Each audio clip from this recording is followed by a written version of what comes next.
각 성읍에서 많은 사람들이 함께 모여 주님께 나오니 주님께서 한 비유를 들어 말씀하시기를 씨 뿌리는 자가 자기 씨를 뿌리러 나가서 뿌렸더니 어떤 씨는 길가에 떨어짐에 밟히기도 하고 공중의 새들이 그것을 먹어버렸고 어떤 씨는 바위 위에 떨어짐에 싹이 나자마자 곧 말라버렸으니 이는 물이 부족하였기 때문이라. 어떤 씨는 가시나무들 사이에 떨어지니 그 가시나무들이 함께 돋아나서 그것을 숨이 막히게 하였고 다른 씨들은 좋은 땅 위에 떨어짐에 싹이 나서 100배 열매를 내니라. 주님께서 이 말씀들을 하시면서 외치시기를 듣는 귀들이 있는 자는 들을지어다 하시니라. 그분의 제자들이 주님께 여쭈어 말씀드리기를 이 비유가 무슨 뜻이니까 하니 주님께서 말씀하시기를 너희에게는 하나님의 나라에 대한 신비들을 알도록 허락되었으나 다른 사람들에게는 비유로만 하나니 이는 그들이 보아도 보지 못하며 들어도 깨닫지 못하게 하려 하기 때문이니라. 이제 그 비유는 뜻이 이러하니라. 씨는 하나님의 말씀이요 길가에 있는 자들은 말씀을 들은 자들이니 그때에 사탄이 와서 그들의 마음에서 그 말씀을 빼앗아 가므로 그들이 믿지 못하고 구원을 받지 못하느니라. 바위 위에 있는 자들은 이들이니 곧 말씀을 들을 때 기쁨으로 받으나 뿌리가 없어 잠시 동안 믿다가 유혹을 받을 때면 떨어져 나가는 자들이라.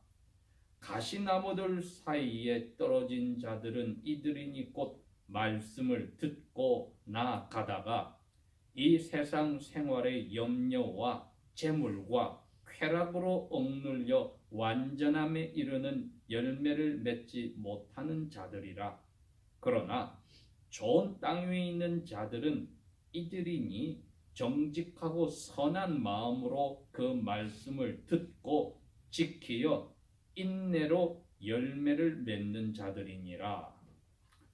아멘. 우리가 그리스도인으로 생활을 하면서 이 비유로 하신 말씀은 여러 번에 걸쳐서 들었을 것입니다. 그런데 오늘은 이 진리를 다시 한번 하나님의 은혜의 입장에서 반복하여 듣도록 하겠습니다. 예수님께서 비유라는 방법을 써서 말씀을 전하실 때는 그 내용이 설명을 붙이지 않고는 이해를 못하게 되어 있었습니다. 그래서 어두운 말씀이다, 비유라고 말씀을 붙였는데 그 내용은 딱 하나입니다. 하나님 나라에 대해서 이야기할 때입니다. 여러분, 우리가 신앙생활에서 몇 가지 단어들을 이제 정확히 기억하고 마음에 새겨야 되는데 그 중에 하나가 이 하나님 나라입니다. 그리고 복음이라고 했습니다.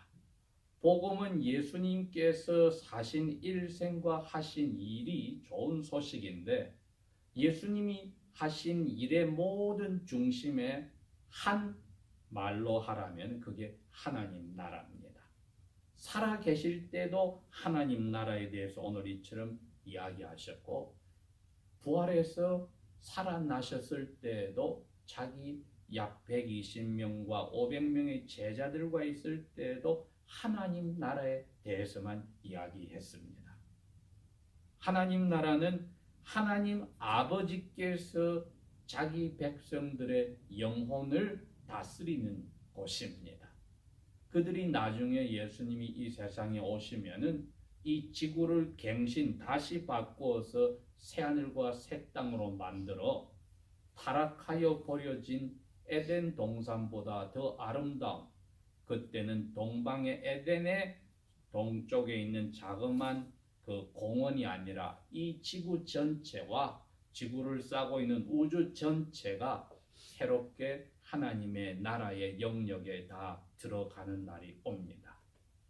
그 나라에 들어가는 백성들을 먼저 부른 것이 예수님의 하시는 일이고, 그 백성들의 영혼이 하나님 아버지의 뜻대로 살도록 바뀌었을 때 하나님 나라가 그 사람 속에 이루어졌다고 했습니다.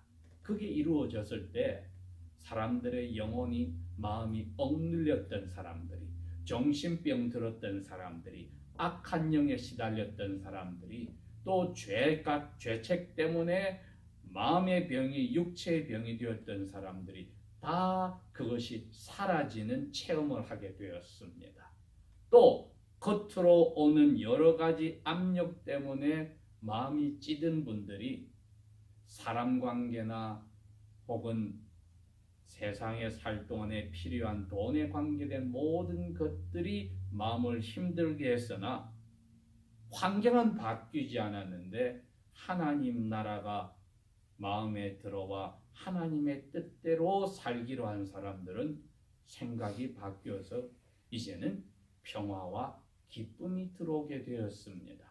예수님이 지금 그런 입장으로 오늘 이 8장에서 많은 성읍들에서 사람들이 예수님께 모였다고 했을 때 자기를 따르는 12 사도들과 나머지 제자들과 함께 그 예수님에게 온 수많은 사람들을 다 앉혀놓고 하나님 나라의 비밀을 이야기하셨다고 했습니다. 분명히 복음은 한마디로 하나님 나라에 관한 것인데 왜 비밀이었느냐? 예수님 오실 때까지 이스라엘의 조상들, 즉 아브라함부터 약 1800년 동안의 이 조상들에게는 하나님 나라에 대해서 이야기를 하나씩 가르쳐 주지를 않고 가려져 있었습니다. 베일로, 커튼으로 가려져 있었다가 예수님이 이제 밝히니까 비밀이 밝혀진 겁니다. 그런데 그 많은 듣는 사람들이 아직까지 구약시대 조상들처럼 마음이 하나님의 은혜를 받지 못하여서 그대로 남아있는 사람들이 대부분이었습니다. 그렇기 때문에 그 사람들이 다 떠나고 나서, 즉 그 가르침을 듣고도 하나도 알지 못하고 돌아간 분들 말고 남아있는 사도들이 예수님의 이게 무슨 뜻이지요? 하고 물었을 때 가르쳐 주었습니다. 그러면 그 많은 사람들은 도대체 어떤 종류의 이스라엘 사람들이냐? 이사야서 6장 10절의 표현을 이렇게 했습니다. 이 백성에게 가서 이사야야 말하기를 너희가 듣기도 들어도 도무지 깨닫지 못하며 보기는 보아도 도무지 알지 못하는도다. 너희들의 마음이 악하여져서 귀로는 둔하게 듣고 그 눈을 감았으니 왜냐하면 눈으로 보고 귀로 듣고 마음으로 깨달아 돌아와 나에게서 고침을 받을까 함이라 하였으니, 이건 하나님이 백성들의 상태를 보니까 이스라엘 조상들의 마음의 상태가 예수님 오시기 전에 750년 전에도 마음이 닫혀 있어서 자기 뜻대로 살겠다는 생각을 바꾸지 않더라는 겁니다. 그런 사람들에게는 은혜를 주시지 않아서 이사야 선지가 가서 말하면은 들을수록 더 못 알아듣게 하나님이 막았다는 겁니다. 이제 750년 후에 예수님이 오셨는데, 이사야 선지보다 더 위대하신 예수님이 오셨는데 대부분의 사람들이 750년 전에 자기 조상처럼 마음이 닫혀 있더라는 겁니다. 왜? 자기 욕심대로 살려 했기 때문에. 그런 분들에게는 하나님이 은혜를 안 주시기로 했다는 겁니다. 말씀을 전하긴 전에도 깨닫지 못하게 은혜를 안 주시기로 했다는 겁니다. 그래서 이 은혜를 누리지 못한 사람들이 예수님 당시에도 대부분의 사람들이었고 2000년이 지난 오늘까지 신약교회가 지나왔는데 대부분의 사람들도 아직까지 은혜를 받지 못한 상태에서 예수님 당시의 사람들이 종교 생활했듯이 오늘날까지도 주님이 오실 때까지 대부분의 그리스도인들이 종교 생활을 하지만 은혜를 누리지 못하는 그러한 자리에 있다고 예언을 하신 것과 같습니다, 여러분. 예수님 오셔서 모든 사람들이 다 은혜로 예수 믿게 된 게 아니란 겁니다. 아직까지 자기의 고집과 자기의 경험과 자기가 가지고 있는 뜻대로 살아가면서 예수님과 하나님 아버지와 성령 하나님의 능력을 이용해 먹겠다 할 때는 이사야 시대의 이스라엘 백성이나 예수님 당시에 각 성읍에서 나왔던 수많은 이스라엘 언약 백성이나 오늘날까지 그리스도인이라고 불리는 수많은 세례받은 세례의 고백을 한 사람들은 그 자리에서 은혜를 맛보고 누리지 못하는 자리에 남아있게 됩니다. 이분들의 특징이 무엇인지 오늘 예수님은 비유해서 말씀하셨는데 이 뜻을 오로지 은혜 받은 제자들에게만 밝혀주셨습니다. 그러니 씨 뿌리는 비유는 그리스도인들이라면 이제 거의 다 아는 내용이지만은 그 실상을 보게 될 때는 너무나도 감사하면서도 두려운 진리입니다. 퍼센테이지로 따지면은 하나님의 말씀이 씨와 같아서 말씀을 뿌리는 분은 마태복음에 보면 하나님이라고 했습니다. 하나님 아버지가 예수님을 통해서 사람들의 귀에다가 말씀을 들려주는 것은 귀를 통해서 마음에 들어가니 마음밭에 뿌려지는 것과 같은데 네 가지로 떨어져서 반응이 나더라는 것입니다. 이건 믿지 않는 분들에게 하는 이야기가 아니라 예배당에 앉아있거나 가정교회로 가정집에 모여있는 사람들에게 대한 이야기입니다. 퍼센테이지로 봐도 그 중에서 은혜를 받아서 끝까지 지키는 사람은 4분의 1, 25%밖에 되지 않았습니다. 실상은 훨씬 더 퍼센테이지로 볼 때는 작을 것입니다. 영생으로 인도하는 길은 좁아서 또 험한 길이라서 찾는 사람이 적다고 예수님이 이야기를 하셨으니까 그건 그리스도인이라고 불리는 예수님 당시에 예수님 말씀을 듣겠다고 각 성읍에서 나온 사람들 중에 아주 적은 숫자만이 예수님이 부활하시고 보니까 200만 이상의 이스라엘 사람 중에 약 500명 정도밖에 없었습니다. 그 사람들만이 은혜를 맛보고 끝까지 견디는 말씀의 씨를 마음에 받아서 여기 표현하면 정직하고 선한 마음으로 받아서 끝까지 유혹과 핍박, 박해를 견뎌서 하나님의 뜻대로 산 사람, 이것이 열매 맺었다는 뜻입니다. 예수님 자신도 첫 번째 사도, 즉 보내심을 받은 사람을 사도라고 부르는데 하늘로부터 보내심을 받은 첫 번째 사도로서 열매를 맺었습니다. 아버지 말한 것 그대로 다 듣고는 정직하고 선한 마음으로 듣고는 아무리 유혹이 많고 사탄이 직접 그런 일을 못하게 유혹했습니다. 또 박해 십자가에서 몸이 찢어져 질식하여 돌아가시는 순간까지도 보내신 아버지의 뜻대로 살았습니다. 그래서 예수님이 자기 제자들에게 그럽니다. 누가 나의 가족이냐? 하나님 아버지의 뜻대로 사는 사람. 지금까지는 너희 뜻대로 너희 부모님의 뜻대로 살았지만 이제는 아버지 하나님의 뜻대로 사는 사람만이 나의 가족이다. 그래서 집 밖에 예수님을 찾아온 자기 동생들과 어머니를 내 어머니와 가족이 아니라고 이야기를 했습니다. 왜? 그분들은 예수님이 정신이 이상해서 예수님을 찾아온 분들이니까요. 왜? 소문이 그렇게 났기 때문입니다. 그러나 그분들이 이상하게 보는 예수님을 예수님의 제자들은 하나님의 보내신 하나님의 아들로 받았으니 그 앉아있는 제자들에게 너희들이 나의 어머니고 나의 동생들이고 내 가족이라고 했습니다. 그 맥락에서 오늘 누가복음 8장에 하나님께서 예수님을 통하여 하나님 나라를 이제 뭐라고 밝혀줄 때에 마음에서 정직하고 선한 마음을 가진 사람만이 은혜를 받아서 이게 무슨 뜻이구나 하고 예수님에게 설명을 듣는다는 뜻입니다.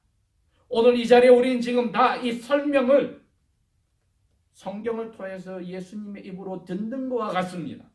더 무서운 것은 2000년 동안 곳곳에서 가정교회나 교회당이란 곳에서 모여서 이 말씀을 귀로 듣거나 눈으로 본 사람들이 계속하여 주님의 입에서 이 뜻을 밝혀줌에도 불구하고 자기의 뜻대로 삶을 살아나가면은 예수님 입에서 하신 말씀대로 너희는 나의 가족이 아니라는 심판날의 말씀을 듣게 된다는 겁니다.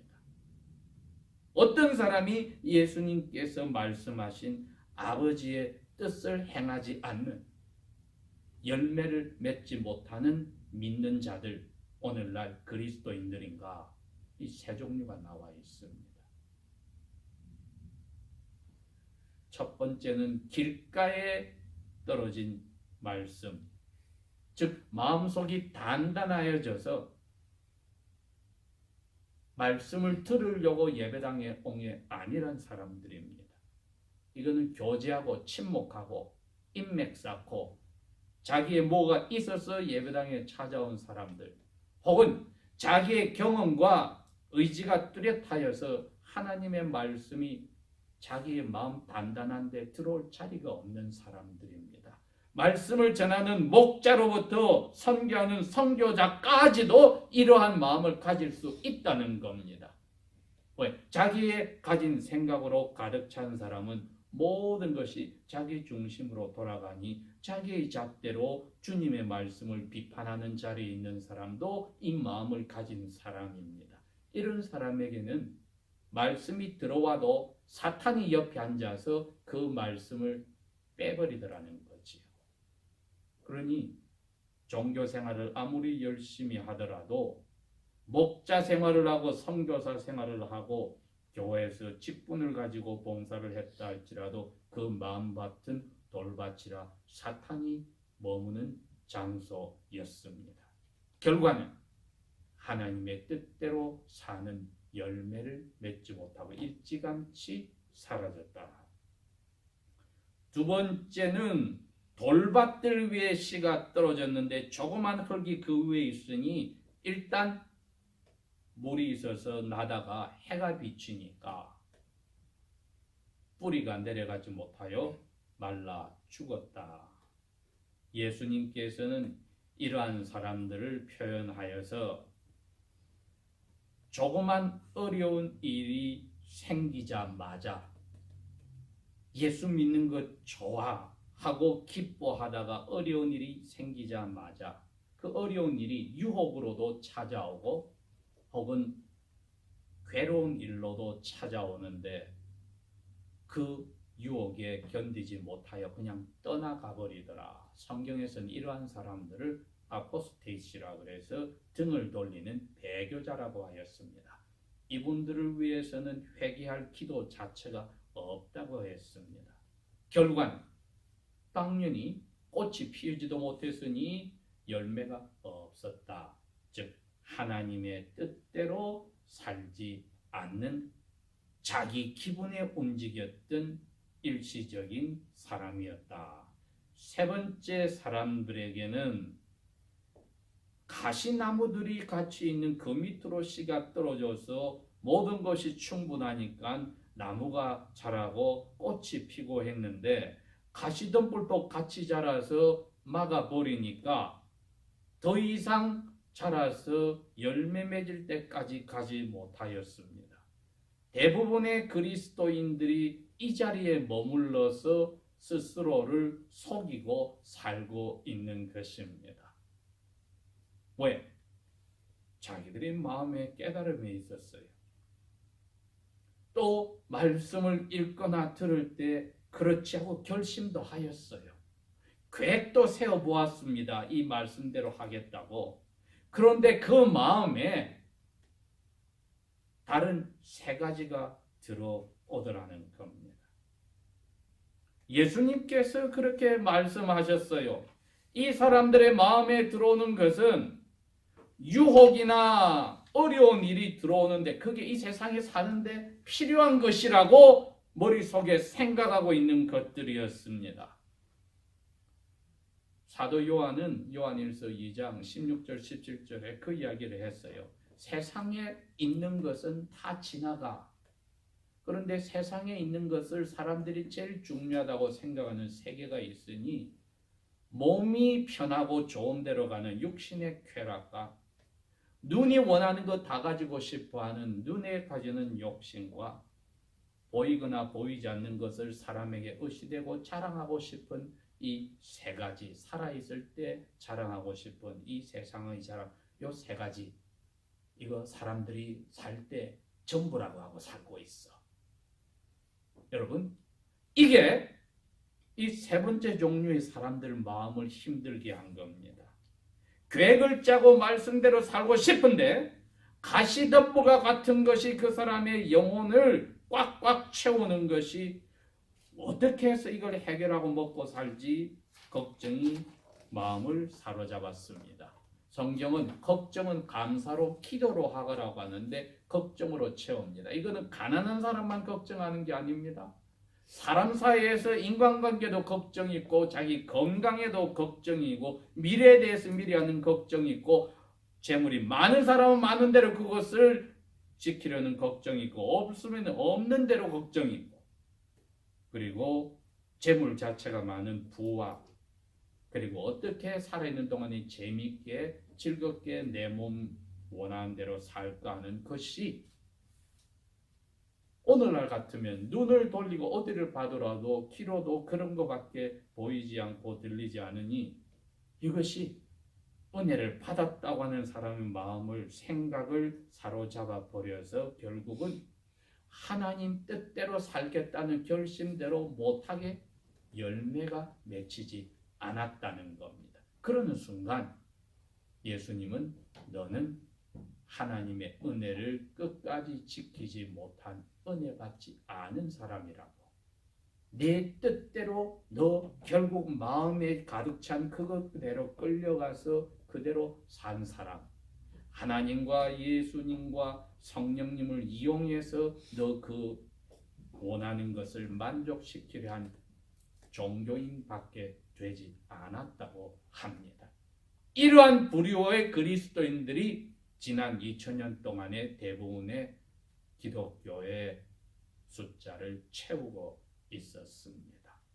날마다 주님처럼 십자가를 지고 죽을 각오로 즐겁게 그 길을 가는 사람은 오늘날도 역시 주님이 말씀하신 대로 적은데 얼마나 숫자가 적어지냐 하면 주님이 이러셨습니다. 인자가 세상에 다시 올 때, 즉 심판하러 구름 타고 오실 때에 이 세상에서 너희 그리스도인들 가운데 믿음을 보겠느냐고 했습니다. 그 말을 오늘 제자들에게 끝에 15절에 하신 것이지요. 선하고 정직한 마음으로 받아서 그걸 끝까지 꽉 붙잡아서 견디면서 유혹이나 박해를 견디면서 열매를 맺은 사람, 100배와 같은 열매를 맺은 사람, 그건 자기의 모든 뜻이 아버지의 뜻에 따라 밀려나서 자기의 삶이 십자가를 지는 삶이 확실히 생활에 나타난 그 사람만이 하나님 나라의 백성이 되었습니다. 우리가 이처럼 스스로를 오늘 다시 한번 점검하는 것은 나는 은혜를 받은 사람으로 이 열매 맺는 삶을 사는가를 확인하는 아름다운 귀한 시간입니다. 기도하겠습니다. 아버지 하나님, 오늘도 성령께서 아버지와 예수 그리스도의 마음을 우리에게 보여주셨으니 이 귀한 은혜가 땅에 쏟아지지 않고 내 욕심과 뜻에 따라 흐트러지지 않고 유혹이나 핍박 속에서도 끝까지 견디는 믿음, 주님이 보시기에 착하고 충성된 종이라고 부르시는 자리로 가는 믿음으로 남게 하여 주시고 즐겁게 은혜 받은 열매를 맺는 자들로 자라나게 도와주십시오. 예수님 이름으로 감사 기도합니다. 아멘.